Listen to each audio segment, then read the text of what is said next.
My mother had a special talent for saying the exact words that made me feel 12 years old again. That night, as she pinned a pearl brooch to her blazer in the back seat of the car, she leaned toward me, lowered her voice just enough to make it sting, and whispered, "Don't embarrass us tonight." Her breath smelled faintly of mint and tension.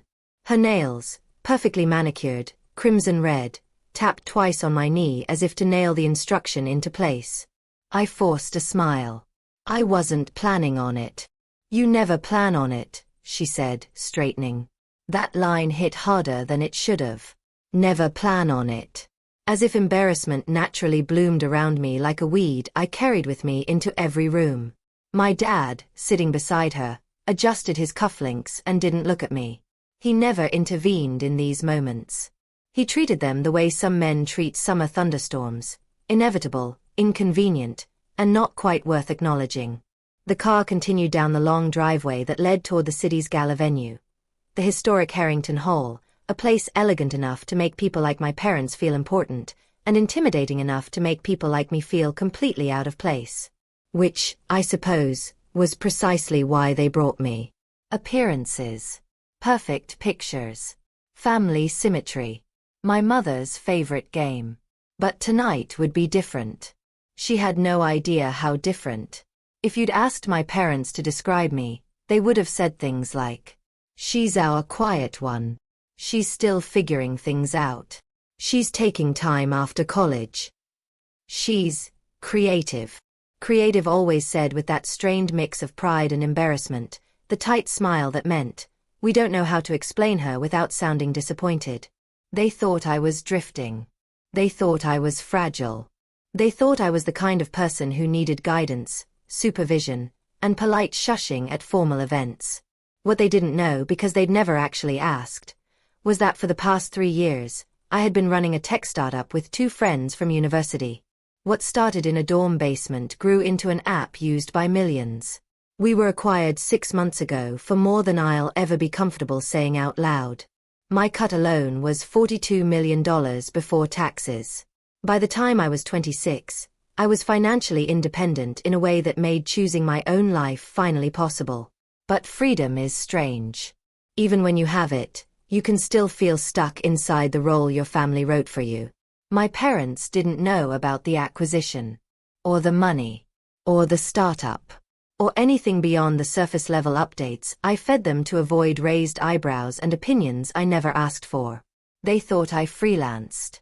They thought I made fun little graphics online. They thought my bank account probably held whatever leftover birthday money I hadn't spent yet. And maybe it was petty of me to keep my success quiet. But when you grow up the disappointment child, the overlooked daughter in a family obsessed with prestige, sometimes silence feels safer than praise that never comes. Tonight was the city's annual Legacy Gala, a fundraising event for cultural preservation and restoration projects. Every year, the mayor attended, wealthy families donated impressive amounts, and my parents practically salivated at the networking opportunities. They expected me to sit, smile, and behave. Instead, the mayor was going to thank me for a $5 million donation I made anonymously 2 weeks earlier. A donation that would no longer be anonymous by the end of the evening. And I already knew exactly what would happen when my parents realized the daughter they insisted on dimming had been the brightest light in the room the whole time. We pulled up to Harrington Hall beneath a golden-lit awning. Cameras flashed. Guests in gowns and tuxes drifted toward the entrance like glittering schools of fish. My mother inhaled deeply, lifted her chin, and transformed into her public persona. The elegant woman who knew everyone and wanted everyone to know it. My dad adjusted his tie, pasted on his neutral smile, and stepped out after her. I followed a beat later, smoothing the front of my simple black dress. Mom gave me a once-over before we walked inside. "Try not to mumble when people speak to you," she said. "And stand up straight.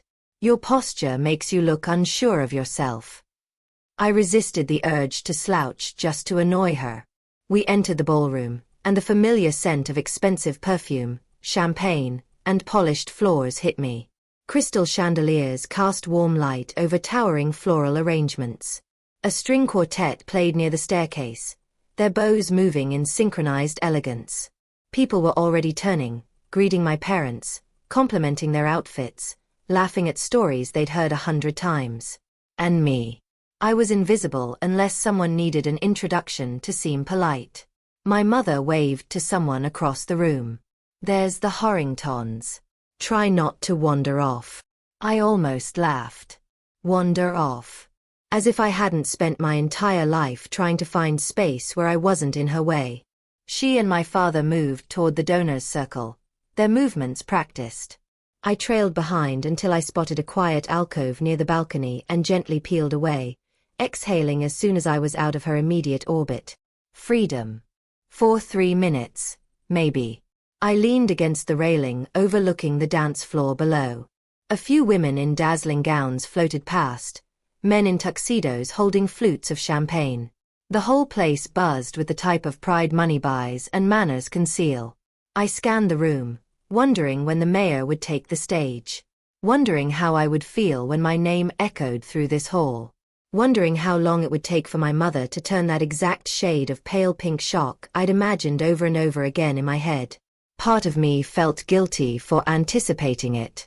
But a much bigger part of me felt something else. Relief. A longing to finally be seen, not for who I wasn't, but for who I had become despite them. "Your mother's looking for you."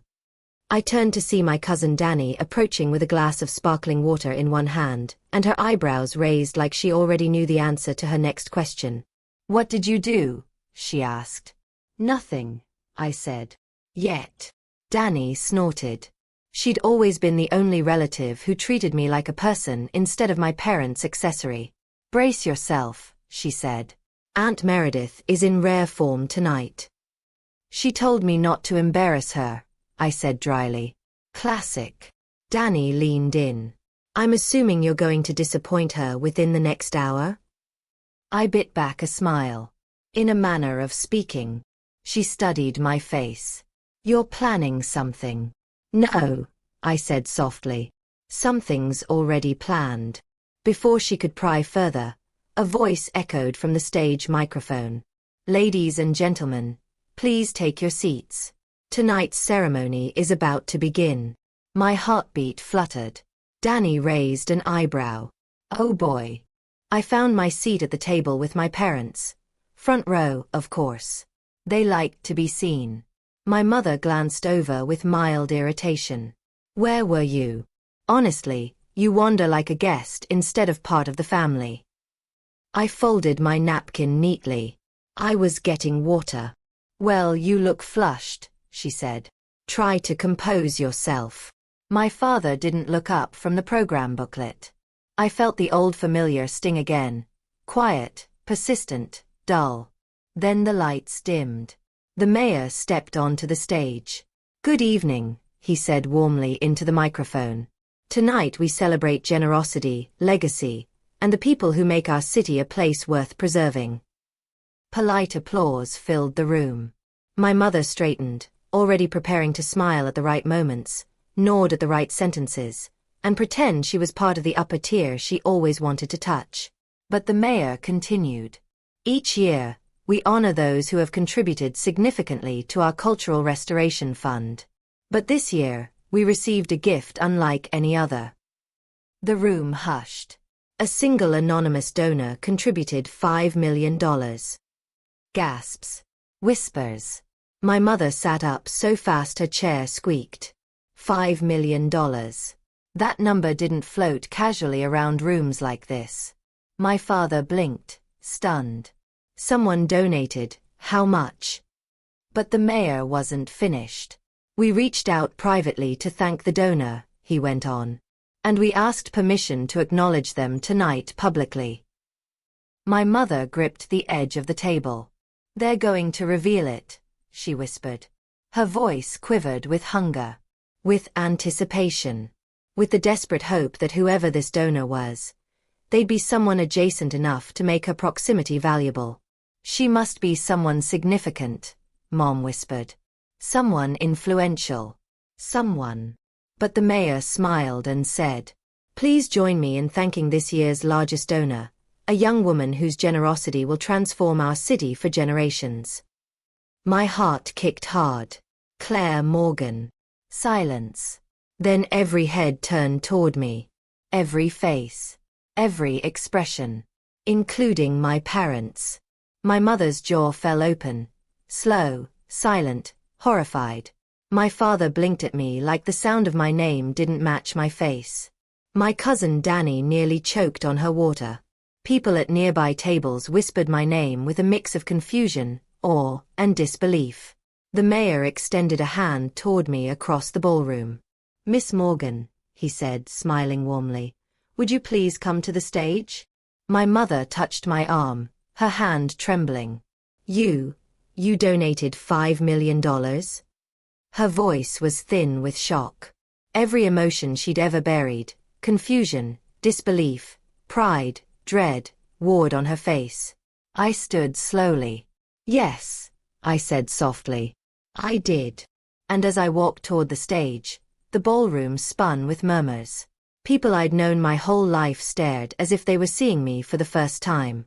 My parents sat motionless, trying to understand how the daughter they dismissed as fragile, quiet, and unimpressive had just outshone every legacy donor in the room.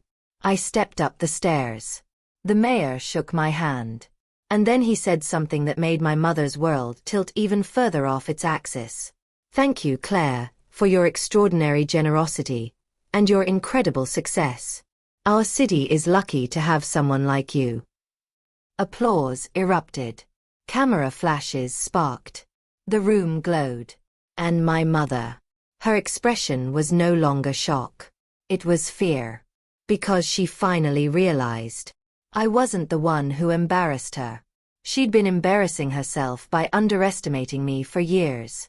And that was only the beginning. Because after the applause faded, after I returned to my seat, after the crowd buzzed about me, my mother leaned toward me with a trembling breath and whispered, "We need to talk."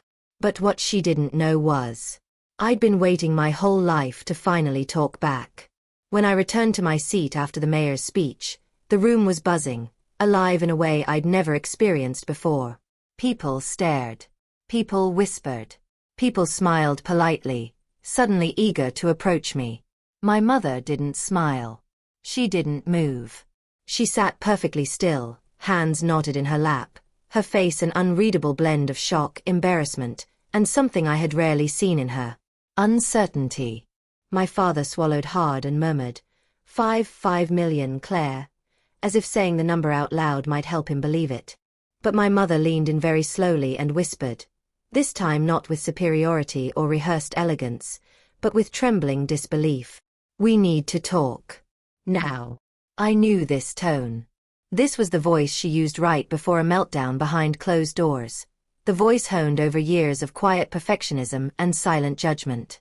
The kind of voice that made me feel small. Except tonight, something inside me had shifted.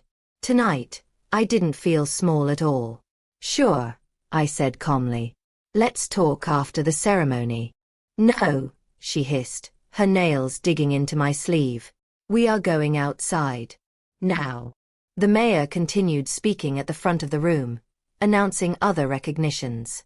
Applause rose and fell, people laughed, clinked glasses, but all of it blurred into background noise around us. She tugged again, more insistent. But for the first time in my life, I didn't move.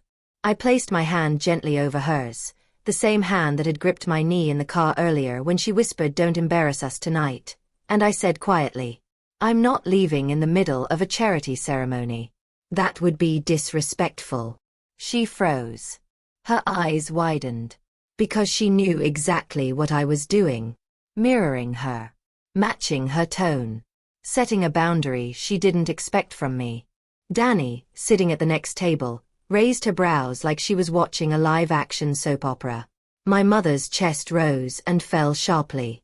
She inhaled like she was about to argue, then she exhaled when she realized people were watching us. She leaned back in her chair and stared straight ahead, expression tight. The whole time, I could feel her fear radiating off her like heat. Not fear of me. Fear of losing control of the image she'd curated for the world. After the ceremony ended, guests floated toward the reception hall for dessert and coffee. Conversations erupted like fireworks, and before I could even stand, 3 people approached our table. "Claire, what an extraordinary gift. You must speak on the panel next year. You've accomplished so much at your age. Tell us about your work." My parents stared as if watching an alternate universe version of their daughter. When the group finally drifted away, my mother snapped, "Enough. We're leaving. Now." My father blinked.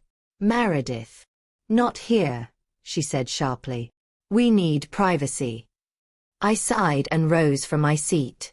Not because she demanded it, but because I wanted this conversation over with. We found a quieter hallway near the old conservatory, a long corridor lined with antique portraits and tall windows overlooking the courtyard.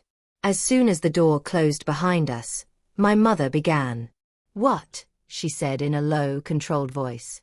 "Was that?" "A donation," I replied. "A donation." Her composure cracked, voice rising before she caught herself and lowered it again. $5 million, Claire. 5. Where on earth would you even work? I said. "My company." Her mouth opened and closed like she was searching for the right script but couldn't find the page. "What company?" she demanded. "The one I helped build. The one I co-founded 3 years ago." "I thought you were freelancing," she said, voice jagged with disbelief. "You thought wrong." She flinched. My father, quiet until now, stepped forward. "Claire, you owe us an explanation." "No," I said gently. "I don't owe you anything. But I'll explain anyway." And I laid it out, simply, clearly, without bravado. How I'd started the app in college. How it grew. How we pitched it. How investors came. How acquisition offers rolled in. How we negotiated. How we finally sold. "How much?" my father asked, stunned. I hesitated. "Does it matter?" I said softly. He stared at me for a long moment before whispering, "Yes, it does." I looked him in the eyes, for once not afraid of what he'd think. "More than enough." My mother's face flushed, not with pride, but with something darker. "You kept this from us," she said coldly. "I kept it private," I corrected. "There's a difference. You lied." "No. I just didn't volunteer information you never cared to ask about." My mother recoiled. "What is that supposed to mean?" "It means," I said slowly, "that you never asked about my work. You asked if I was still doing that little project. You asked if I planned to get a real job. You asked if I was embarrassing." Her eyes flickered. I continued. "You never once asked what I was building, or why it mattered to me, or how hard I was working. You only asked how it looked." My mother stared at me, truly stared at me, like she was seeing me for the first time, and didn't recognize what she saw. "You think I don't care about you," she whispered. "I think you care about the version of me that makes you look good," I said gently. "Not the real me." She staggered back like the words physically hit her. And maybe they did. Because they were true. And truth has a weight that cannot be softened. My father rubbed his forehead. "Why didn't you tell us what you were doing?" "Because every time I've shared something exciting, you've dismissed it. Or reshaped it into something safer, smaller, more palatable for your world." My mother bristled.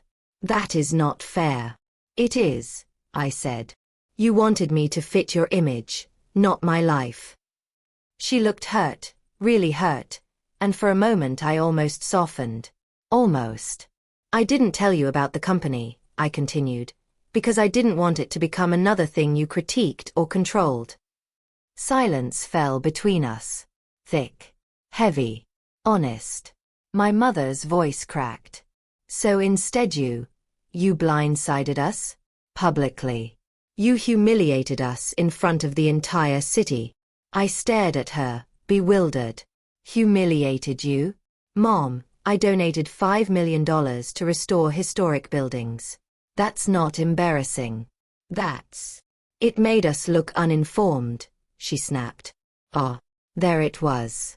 The truth beneath the truth. This wasn't about money. This wasn't about me. It was about her image. Always. I didn't do this to spite you, I said quietly. I did it because I care about this city. Because I wanted to make a difference. And what about us? She whispered.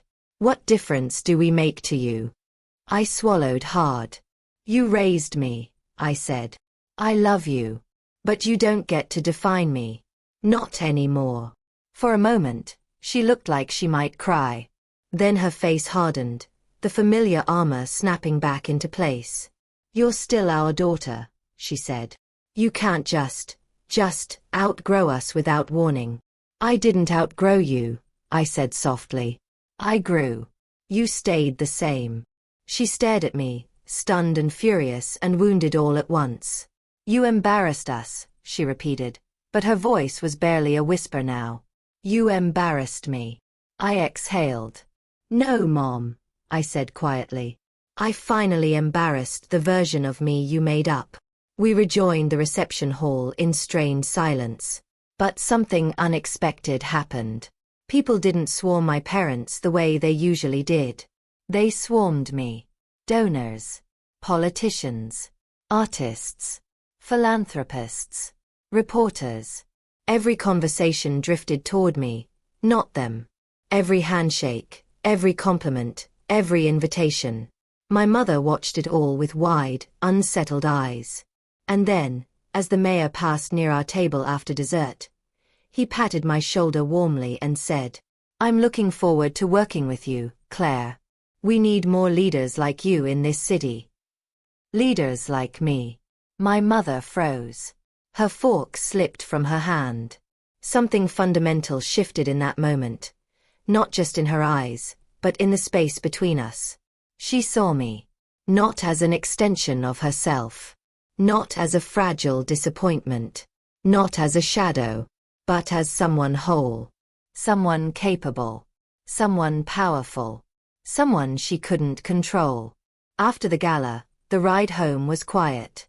Halfway down the driveway, my mother spoke in a strained voice. I didn't know, she said. I truly didn't know you were doing anything meaningful. I know. I thought you were lost. I wasn't. I thought you were fragile. I'm not. She exhaled, the sound shaky and small. I didn't mean to make you feel invisible. You didn't have to mean it, I said gently. You just did. She nodded, tears gathering at the corners of her eyes. I'm proud of you, she whispered. The words were soft, late, but real. I'm proud of you, she repeated.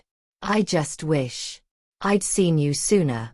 I looked out the window, watching the trees blur past. Me too, I said. A week later, something even more surprising happened. My mother knocked on my apartment door. She stood there holding 2 cups of coffee from my favorite cafe, the one she always said tasted like burnt dirt. Can we talk? She asked. I stepped aside. We ended up sitting on my couch, coffees untouched, as she told me something I'd never heard before. When I was your age, she said quietly, I wanted to start a design firm. I had sketches, plans, everything. But my parents shut it down. They told me no one would take me seriously. They said it was embarrassing. A chill ran through me. I didn't realize, she whispered, that I was repeating it. I stared at her. For the first time in my life, her flaws weren't weapons, just human cracks. I never meant to dim you, she said. I just didn't know how to let you shine without feeling like I was disappearing. My throat tightened. We talked for a long time, longer than we'd talked in years. Not perfectly, not without awkwardness, but honestly. And in the weeks that followed, she changed in small but meaningful ways. When people asked about the donation, she didn't take credit by proximity. She said, that was my daughter. She built something remarkable. When they asked what I did, she didn't deflect. She said, she's brilliant. When she introduced me to friends, she didn't correct or shrink me. She said, "This is Claire. Just Claire. Seen. Recognized. Whole." If there is one thing this entire journey taught me, it's this. You cannot stay small enough to make insecure people comfortable. You cannot dim yourself into acceptance. You cannot shrink into approval. You cannot pretend to be less just to make someone else feel like more. Growth is not betrayal. Success is not arrogance. Silence is not humility. My mother didn't hate my ambition. She feared what it meant for her reflection. But eventually, she learned what I wish every parent knew. Your child's brilliance isn't your failure. It's your legacy. She sees me now. Really sees me. And maybe she always wanted to, she just had to learn how. As for me, I still donate. Quietly. Loudly. Anonymously. Openly. But I also live my life without apology. Because I am no longer the girl who was told not to embarrass anyone. I am the woman the mayor thanked for a $5 million act of generosity. And the truth is, I wasn't embarrassing anyone that night. I just finally stopped letting them embarrass me. Thank you for listening. Don't forget to subscribe for more stories like this.